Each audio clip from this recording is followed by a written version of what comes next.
पुनर्जन्म के बाद मैंने सबसे पहला काम यह किया कि उस एसएसएस रैंक वाले नीले सांप को पूरी तरह नजरअंदाज कर दिया। मैंने उस सबसे ताकतवर जानवर को स्कूल की सबसे खूबसूरत लड़की को दे दिया और खुद सीधे उस बेकार एफ रैंक वाले बर्फीले भेड़िए को चुन लिया। लेकिन बाई रॉक्सी अचानक पागल हो गई और मुझसे जानवर बदलने की जिद करने लगी। तभी मुझे समझ आ गया कि वह भी मेरे साथ दोबारा जन्म लेकर आई है। पिछली जिंदगी में उसने सांप चुना था, लेकिन वह कभी इतना ताकतवर नहीं बन पाया। प्रलय के पहले ही दिन वह ठंड से मर गई थी। वहीं मेरा एफ रैंक वाला भेड़िया ठंड से बचाने की खास ताकत रखता था। उसी वजह से मैं उस भयानक दुनिया में आखिरी इंसान था जो ठंड से नहीं मरा। जलन में आकर बाई रॉक्सी ने अफवाह फैला दी कि भेड़िए का मांस खाने से शरीर गर्म रहता है। उसने पूरे क्लास को मेरे भेड़िए पर हमला करने के लिए उकसा दिया। फिर सबने मेरे सामने ही भेड़िए का हॉट पॉट बनाकर खा लिया। मैं अकेला था और कुछ नहीं कर सका। दुख में मैंने खून की उल्टी की और वहीं मर गया। लेकिन जब मैंने दोबारा आंखें खोली तो मैं फिर से जानवर बांटने वाले दिन पर लौट आया था।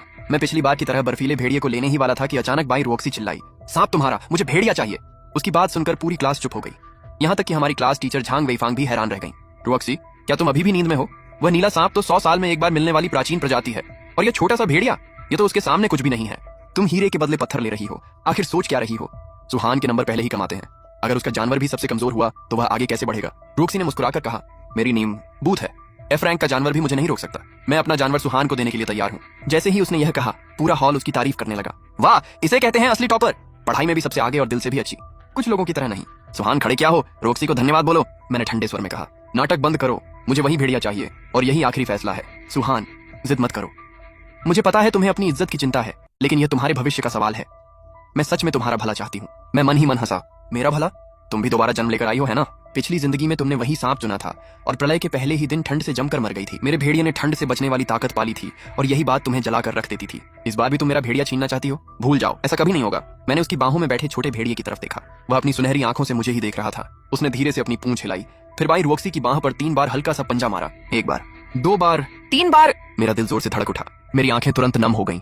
यह हमारी पिछली जिंदगी का गुप्त इशारा था। रुको, मैं तुम्हारे साथ हूँ। अरे बेवकूफ, मुझे यकीन नहीं हो रहा कि तुम भी वापस आ गए हो। मैंने तुरंत नजरें फेर ली और अपनी आवाज संभालते हुए कहा, मैंने कहा ना, मुझे इसकी जरूरत नहीं है। वह नीला सांप तुम्हारे लिए बिल्कुल सही है, लेकिन मैं अपनी बात पूरी भी नहीं कर पाया था कि अचानक मेरे दाहिने हाथ में तेज दर्द हुआ। मैंने नीचे देखा। वह नीला सांप पता नहीं कब मेरे हाथ पर लिपट चुका था। उसने मुझे काट लिया था। खून की एक बूंद निकली। फिर उसने उस घाव को धीरे से चाटा। अगले ही पल सुनहरे निशान उस जगह से फैलने लगे और पूरे हाथ में दौड़ गए। कुछ ही सेकंड में सांप ने मेरे साथ जीवन और मौत का बंधन बना लिया। पूरा हॉल शोर से गूंज उठा। क्या? उस महान सांप ने अपना मालिक खुद चुन लिया? और यह तो खून वाला बंधन है। अब दोनों की जान एक दूसरे से जुड़ गई है। अगर सांप मरा तो सुहान भी मर जाएगा। सुहान तो फंस गया। भीड़ में खड़ी बाई रॉक्सी के चेहरे पर हल्की सी मुस्कान थी। मैं अच्छी तरह समझ गया था कि वह क्या सोच रही है। पिछली जिंदगी में यह सांप ठंड से मर गया था, इस बार भी वही होगा।